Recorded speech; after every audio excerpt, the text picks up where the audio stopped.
20 లక్షలు ఇచ్చేసి దొంగ సర్టిఫికెట్లు తయారు చేసి వాళ్ళందరికీ కూడా టీచర్ పోస్టులు ఇవ్వడం జరిగింది. ఇదందరికీ కూడా ముక్త కంఠంతో రాష్ట్రం మొత్తం కూడా వ్యతిరేకిస్తూ ఉన్నారు. కాబట్టి అందులో భాగంగా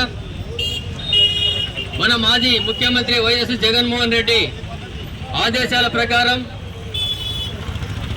ఈ యొక్క డిఎస్సిలో టీచర్ పోస్టులో జరిగినటువంటి అవకతవకలు వ్యతిరేకంగా ఈ యొక్క రిలే నిరాహార దీక్షలు ఏర్పాటు చేయడం జరిగింది.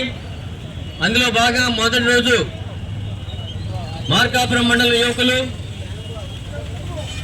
పొదిలి టౌన్ యువకులు ఈరోజు ఈ యొక్క నిరాహార దీక్షలు పాల్గొనడం జరిగింది.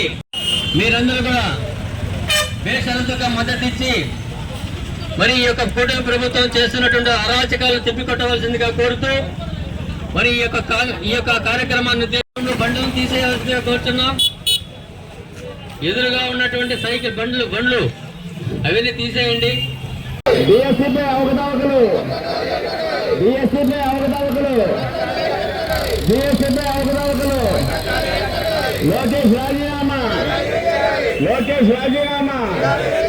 లోకేష్ రాజీనామా. తిరిగి ఈ అర్హులైనటువంటి వారికి ఉపాధ్యాయ పోస్టులో నియమించాలని వైఎస్ఆర్ కాంగ్రెస్ పార్టీ ఆధ్వర్యంలో ఈ కార్యక్రమాలన్నీ జరుగుతున్నాయి.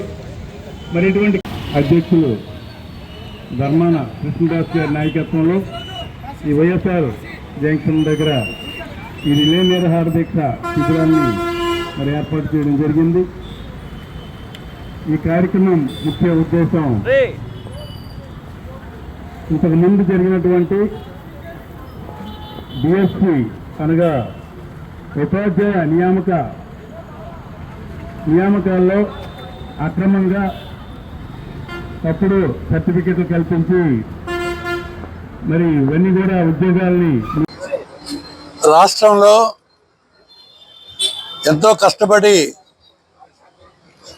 చదివించిన తల్లిదండ్రులకి, నిరుద్యోగులకి, విద్యార్థులకి ఇబ్బంది పడే విధంగా మరి పేపర్ లీకేజీలు జరిగి, డిఎస్సిలో అవకతవకలు జరిగి, అక్రమ నియామకాలు జరిగి అనేక రకాలుగా ఇబ్బందులు జరుగుతున్నాయి. ఇది విద్యార్థుల భవిష్యత్తుకు సంబంధించినటువంటి విషయం. ఎన్నో ఆశలు పెట్టుకొని మా పిల్లలు చదువుకొని బాగుపడితే, ఉద్యోగాలు వస్తే మా స్థితిగతులు మారుతాయి అన్నటువంటి ఆలోచన ఉన్నటువంటి తల్లిదండ్రులకి ఈవేళ తీరని అన్యాయం జరిగింది. మెరిట్ మార్క్స్ వచ్చినటువంటి విద్యార్థులకి సెలక్షన్స్ రాక, పేపర్ లీకేజీలతో అక్రమంగా స్పోర్ట్స్ కోట, అందులో కూడా అర్హులైనటువంటి వారికి కాకుండా కేవలం పార్టిసిపేషన్ ఉంటే చాలు మరి అడ్డదారుల్లో నియామకాలు చేశారు. ఇవన్నిటికీ కేంద్రంలో బాధ్యత వహించినటువంటి విద్యాశాఖ మంత్రి రాజీనామా చేసి గౌరవంగా తన నైతిక బాధ్యతని గుర్తెరిగి మరి పక్క తప్పుకున్న విషయాన్ని మరి గౌరవ రాష్ట్ర విద్యాశాఖ మంత్రికి మేము తెలియజేస్తున్నాం. మరి చంద్రబాబు నాయుడు గారు అంత సీనియర్ నాయకుడు, ఎన్నోసార్లు ముఖ్యమంత్రి చేసినటువంటి నాయకుడు, వారి కొడుకే విద్యాశాఖ మంత్రి కనుక నైతికతని పాటించి మరి వారి అబ్బాయిని కూడా రాజీనామా చేయించి మరి తప్పులు జరిగితే మేము కూడా దానికి బాధ్యులు అయినప్పుడు బాధ్యత వహిస్తాం అన్నటువంటి విషయాన్ని ప్రజలకు చెప్పవలసిన బాధ్యత చంద్రబాబు నాయుడికి, అలాగే ఆ శాఖ నిర్వహిస్తున్నటువంటి లోకేష్కి ఉంది.